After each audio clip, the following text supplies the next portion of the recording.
New Year's Eve, 1947, while Times Square prepared for the ball drop, CBS offered listeners something darker, an invitation to escape. Tonight's tale comes from Algernon Blackwood, the British master of supernatural horror. H.P. Lovecraft himself called Blackwood one of the modern masters. His stories do not rely on cheap scares. They crawl under your skin and stay there. Confession follows O'Reilly, a shell-shocked soldier recovering in a London hospital. His doctors believe he is ready to venture out alone. They are wrong.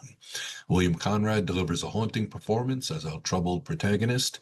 You know Conrad's voice. He would later become Marshal Matt Dillon on Gunsmoke.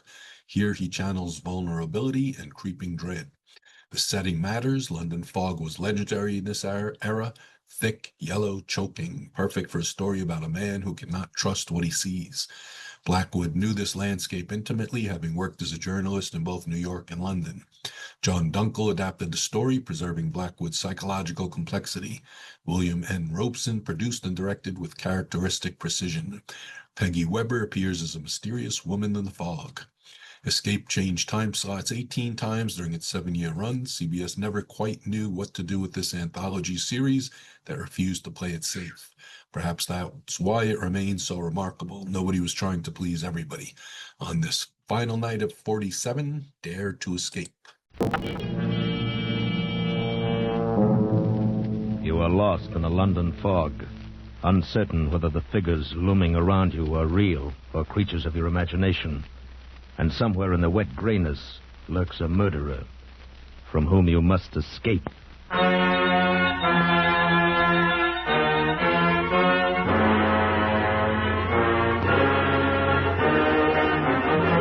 Escape, produced and directed by William N. Robson, and carefully contrived to free you from the four walls of today for a half hour of high adventure. Tonight, we escape to a fog-shrouded city and the terror of a shell-shocked mind, as Algernon Blackwood describes them in his ghostly story, Confession.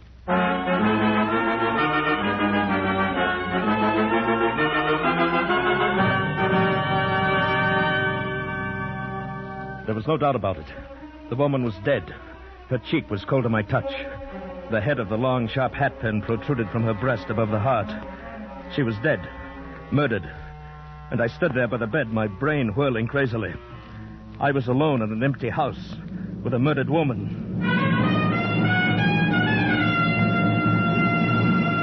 And then suddenly fear flashed across my brain and cleared it. I heard the door below open and close. Footsteps. Someone was coming across the downstairs hall, onto the stairs. Coming up here. In a moment I would be discovered. In a moment someone would walk into this room and see me standing over the body. In a moment, my escape would be cut off. Quickly, I slipped across the hall and into another of the empty bedrooms. I leaned against the closed door, breathing heavily, listening to those steps come closer. Would he look into any of the other bedrooms first? Would I be discovered here? He passed my door and went into the room, straight in, closed the door behind him. Then he knew where to come. I waited a moment, waited for some sound, some gasp of discovery. There was none. Then he knew what to expect. I must escape quickly before he came out of that room. I started down the stairs, carefully, to avoid any sound.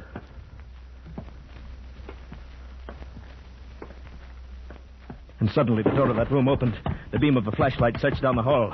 I took the stairs 3 at a time, burst open the front door, and fled into the street. Fled into the sanctuary of the fog.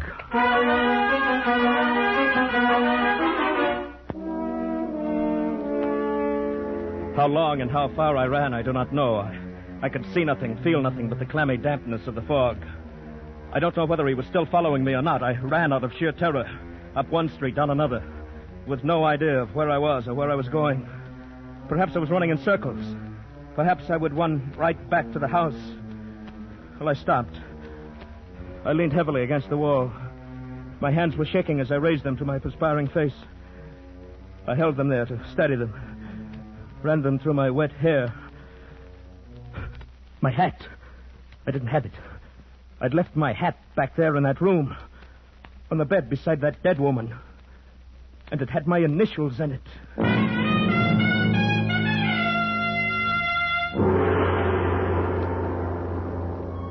Nearby, a street lamp formed a fuzzy ball of yellow in the enveloping murk. And now a figure loomed suddenly beneath it, just as she had materialized so short a time ago under another streetlight. Or was it the same one? Was it she again? Was it he, the one who was following me? Was it real at all? Perhaps it was only a creature of my madness. My dear sir, you're ill. I... Oh, here, old fellow, let me help you. Why, you're almost ready to fall. Yes, sir. Thank you. Here, just lean on my arm. Yes. You are real, aren't you? Real? I don't understand. I say, you're very near collapse, you know. And I happen to be a doctor. Luckily, too, you're just outside my very house. Come in for a moment, won't you? Why, you're very kind. Yes, I will, if it's not too much trouble for you. None at all, my dear chap. Please do.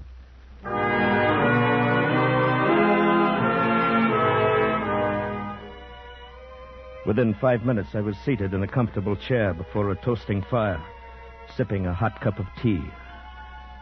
I could feel my nerves relaxing, but the traces of my illness must have been clear on my face, because my host observed. Your trouble is shell shock, isn't it? Why, yes, how did you know? I've been in the service, and I'm a doctor. Oh, of course, I only meant I'm supposed to be recovered, or almost. But I got lost in the fog, felt ill suddenly. Terrified, you know. I know. You should never have been out on a night like this. If you've got far to go, you'd better let me put you up. You're very kind indeed, but I don't want to be any trouble. Oh, no trouble at all. I'd like to be of help. It's the least we veterans can do for each other.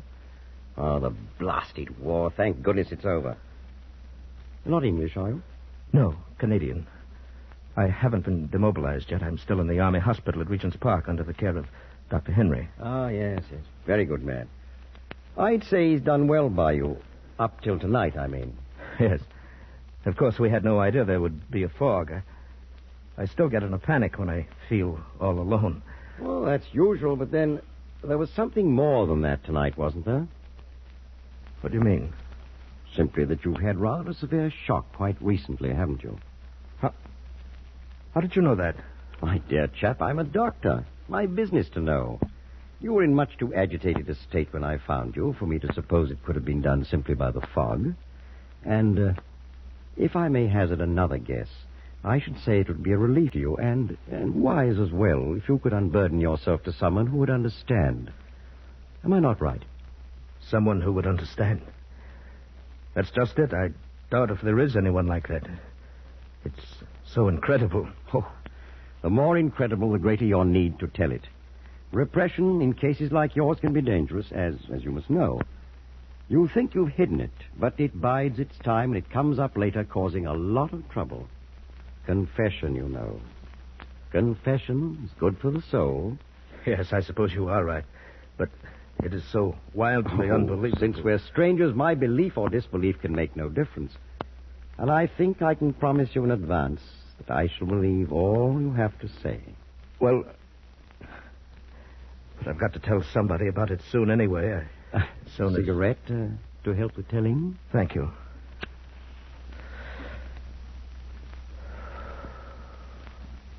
Thank you.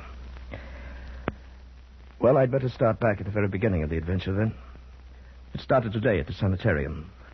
I've been there for some months, and today, when Dr. Henry called to check on me, I knew... Well, young man, you're as fit as a prize heifer and twice as frisky. The diet here must agree with you. I have no complaints, Doctor, but if I'm well again, then I'd like to get back into circulation. Will you listen to him, nurse, rushing things as usual?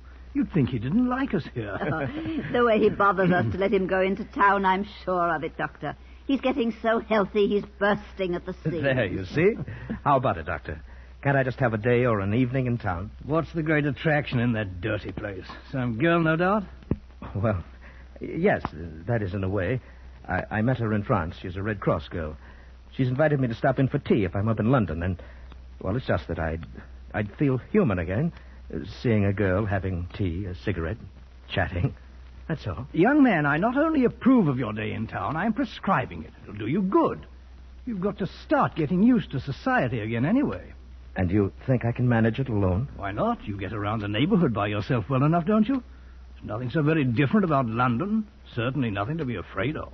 No, of course not. Call the young lady and find out the directions, where to get off the underground, what turns to take, and so on. Go in the daytime, return before dark. No danger of getting lost. Should be simple. Nothing to it. Do you good. Then this means I'm getting better. I'll be able to go home soon? There you go. Rushing things again. But yes, I think perhaps we're on the last leg. Oh, that'll be all, nurse. Yes, Dr. Henry. Now, tell me, young man, what about your friends? No, Doctor. I think they've deserted me. I don't see them anymore. No more ghosts. No more dead comrades stopping in for a chat. Good. For how long now? Oh, several weeks at least. I can hardly remember when I last saw one. Thought you saw. Yes, thought. Of course, in the dark room at night, sometimes the shadows... That's not quite the same thing. Lots of well people fancy they see the shadows move at night, especially after they've been reading some penny dreadful. Yes, I suppose so. At any rate, you can distinguish between the real people and the unreal now, and that's a big step, considering how you were a few months ago. Well, it's only when I feel completely alone, cut off, that the old panic begins a little, but not as much as before. Many people don't like to feel alone and cut off, but they can fight down that panicky feeling, nip it in the bud. So will you in time. But I must warn you, a severe shock could undo all our work. By all means, avoid shock.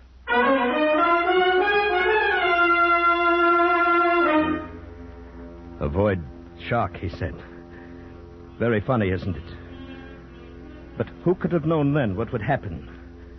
How could I have suspected as I went about planning my day in town, my holiday? I called the girl, arranged our tea party. I was to be at her little house in Morley Place at 4. So easy to find the first time. With the old Canadian backwoods instinct, she'll probably manage it better than any Londoner. Yes, I'm sure I will. It's near South Kensington Station, then. Exactly. You change at Piccadilly Circus. Yes. Without leaving the underground station. And come to South Ken. That's 3 streets left from there. Then 2 right, 1 more left, and right again into Morley Place. It's really not far. Oh, I'll find it, all right.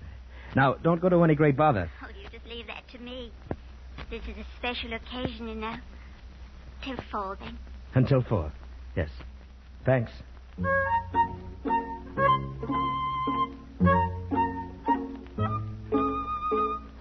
And so it all started out as a cheerful adventure. And everything went well into the city. I made my change underground at Piccadilly, took the local to South Kensington Station. And there I came up at surface again. And when I walked out, I stepped into a solid, opaque blanket of white fog. I could hear the traffic, the rumble of the city around me. I could hear footsteps, an occasional muffled voice. But I could see almost nothing. This is how a blind man feels then. The only objects of relief from that dreadful enveloping gray wall were an occasional blur of yellow from a street lamp, or a motor car headlight, a glimmering patch from some big lighted shop window here and there, and the figures of other people passing by, dark and floating and indistinct. Or were they people? Might they not be those phantom figures again, just like the ones that haunted me before I went into the sanitarium? Ghostly, blurred figures of dead comrades from Dunkirk and Abbeville and the mud of Belgium. Here comes another one. I can hear his cane tapping. Look closely now, make sure.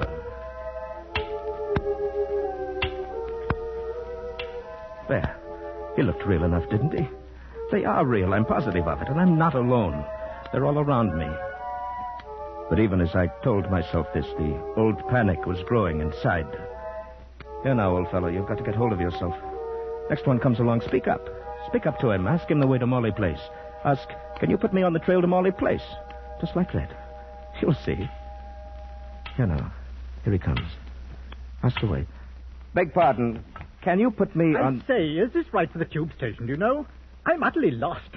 I want South Kensington. Why, yes, I have just come from there. Straight along, I think. Oh, thanks awfully. Oh, but I say, can you put me on the trail to... Morley, please. He's gone. Well, no matter. He was real enough. He spoke up like a real person, all right. Maybe if he next... Oh, I say, I beg your pardon. Oh, I'm frightfully sorry. I didn't see you and you standing still. I'm afraid I must be lost. Can you direct me to Morley, please? Oh, dear. I think you've missed your turning. You'll have to double back a street and maybe two and take the first turn to the right and go one street and then double back two and then left again and you'll come. I say, thanks. That was first right and then... She's gone. Disappeared. Like a ghost.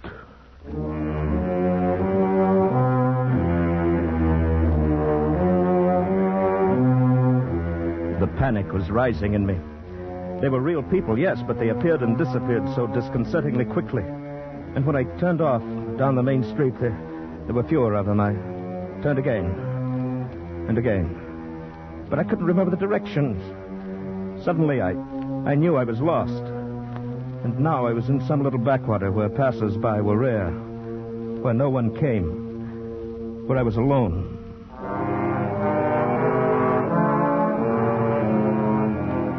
Now the panic swept over me. I stumbled on a curb. My cane swept empty air. I fell to the icy pavement. I was shaking so that I couldn't rise to my feet. I crawled across the open space of the street on my hands and knees. Only when I crossed the curb and felt a warm wall could I stand up again. And then I stood there, shaken and frantic. Morley Place must be very close, the little Red Cross girl waiting with her warm fire and hot tea. But where? Where?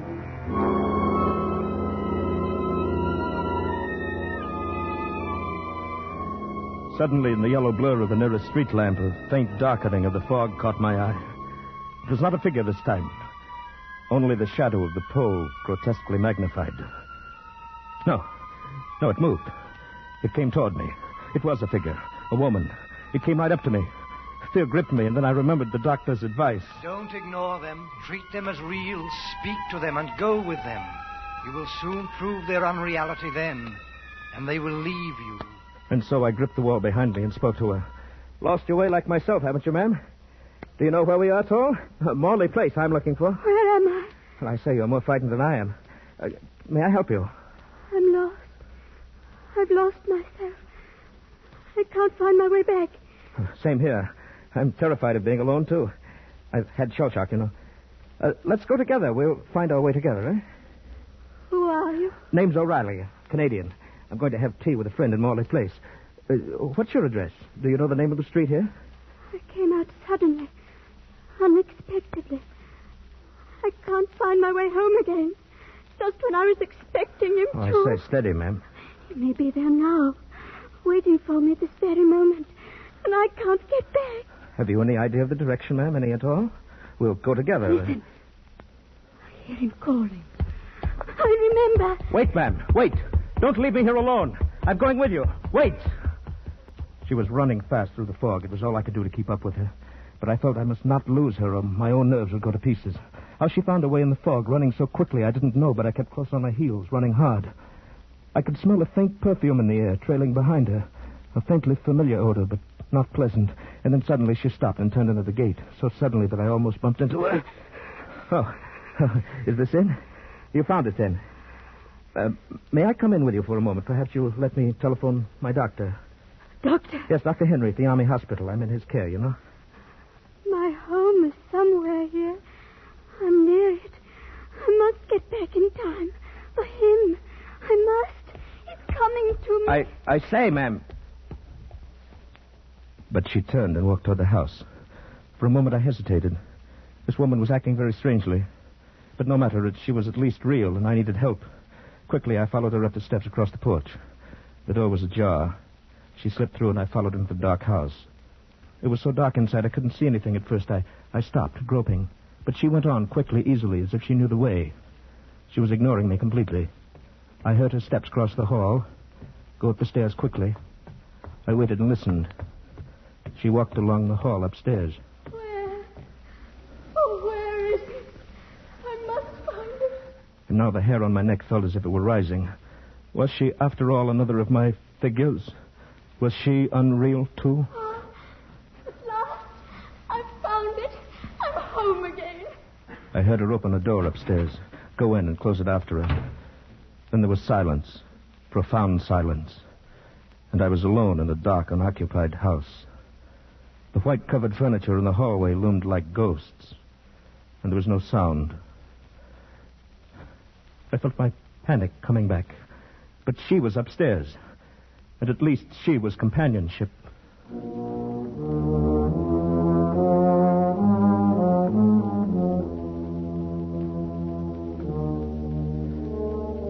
I groped my way up the stairs, along the upstairs hall. There was no sign of life. Where are you? I want to help you. Which room are you in? There was no answer. But as I put my hand on a table to steady myself, I felt something. It was a candle stump. With a gasp of relief, I took it up and lighted it.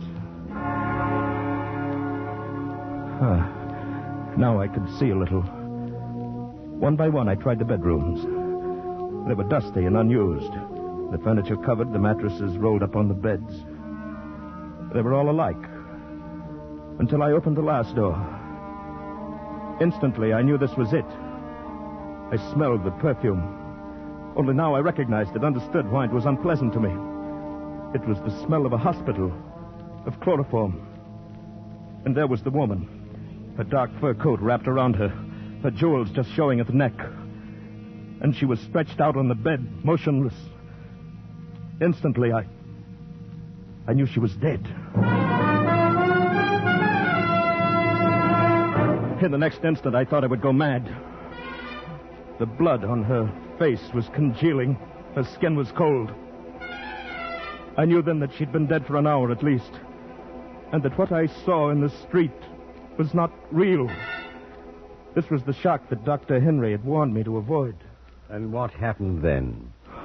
Well, I heard the door open up downstairs. Someone came in. The one she'd been expecting, no doubt.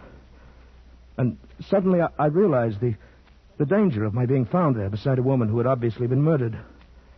Well, I slipped into another bedroom, and when he went into that room with her, I slipped out and crept downstairs. I stumbled, and he heard me, and I came out. I ran down and out into the fog, into the street and away. How long I ran or where, I don't know. When I was exhausted, I stopped. And then you came and found me. Well, what do you think? A tall tale, isn't it? Yes. Strange, but not incredible. I see no reason to disbelieve anything you've told me. Things equally remarkable, equally incredible, happen every day in a big city. I know from personal experience. Oh, I could give you many instances. But the woman, I saw her, and yet she was already dead. Such things are hard to explain, perhaps cannot be explained, except, of course, your mind in its present state may still play tricks on you. Perhaps you saw a woman in the fog and followed her. You may have missed her and only thought you saw her go into that house. But what about the dead woman? She was real enough. Perhaps, perhaps not.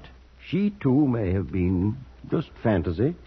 You may never have left the street. No, I'm sure of that, at least. I must believe it. She was real, and the man who came up the stairs was real. If I didn't believe that, I think I should go mad. Yes, perhaps that is important. Then, let me see. Have you any proof of what you saw? Something, perhaps, that you carried away with you? None. But wait. I left something there. My hat. I left it on the bed beside her body. My initials were in it. Ah? And so if it was all real, I shall be getting a visit from the police one day soon. Perhaps. And then I'll know. And I'll be charged with murder. I don't think so. You think the police would believe this fantastic story? As I told you, many strange things happen in a city like this. For instance, I knew of a similar case many years ago. Strangely similar case. Almost a coincidence. Would you like to hear it? Yes, I suppose so. It happened during the last war. A colleague of mine, a surgeon now dead, married a charming girl, young and beautiful. He was wealthy, and they lived comfortably for many years. They seemed happy together. Then came the war, and he went overseas. His income was stopped, of course. The big house closed. His wife found life not so pleasant as before. And somehow she blamed her new hardships on him. You see, she was devoid of imagination, without any power for sacrifice. But she was still young and beautiful. The inevitable young man came along to console her. He was rich. They planned to go off somewhere. Only by chance, the husband came back from overseas suddenly. Just in the nick of time. Well, he should have let her go. He was well rid of her, I'd say. Well rid of her, yes. Only he decided to make the riddance final. He decided to kill her and her lover. You see, he loved her. He planned the time and place carefully. They met, he knew, in the big house, now closed. He waited for them there. The plan failed, however, in one important detail. She came at the appointed time, but without her lover. She found death waiting for her. Oh, completely painless death. But the lover did not come. The door had been left open for him. The house was deserted, and it was a foggy night, like tonight. But he did not come. Instead, a stranger came. Hi. And where was the surgeon all this time? Waiting outside, concealed in the fog. He saw the man go in, and he followed him to kill him. But the man was a stranger. He came in by chance, like you, to shelter from the fog. I think that I should... Why, what is the matter, sir? Well, I really must be going. Oh, of course, if you wish. Thank you for your kindness and hospitality. Oh, it's been a pleasure, young man. I enjoyed your story, although I confess I expected one a little different. Your coat? Thank you. I'll walk with you to the door and give you the directions. Ah, you're in luck. I think the fog's lifting a bit. Doctor, may I ask, your friend, the surgeon, was he ever caught? Ah, that's the part of the story I don't know. He was clever enough so that I doubt it. Unless he told somebody, made a confession. I see.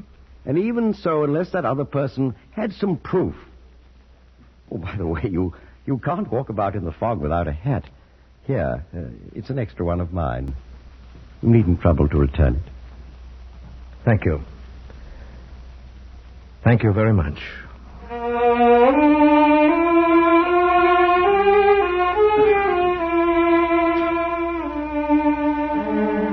I went out of his consulting room with the hat on my head. In 10 minutes, I was at the tube station. It was only there that I permitted myself to take off the hat and look at it. It was my own. The hat I had left on the bed beside the dead woman.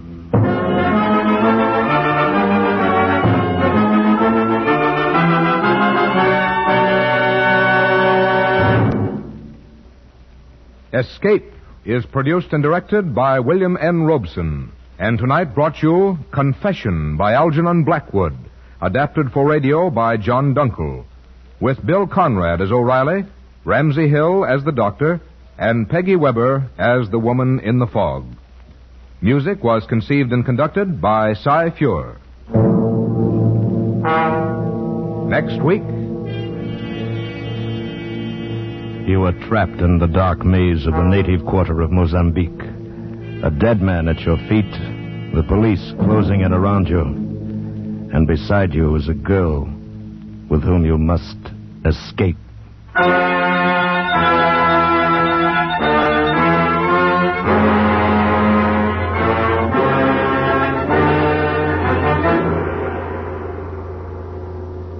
Next week, we escape with Percival Gibbons' fast-moving adventure, Second Class Passenger. Good night, then, until this same time next week, when again we offer you Escape.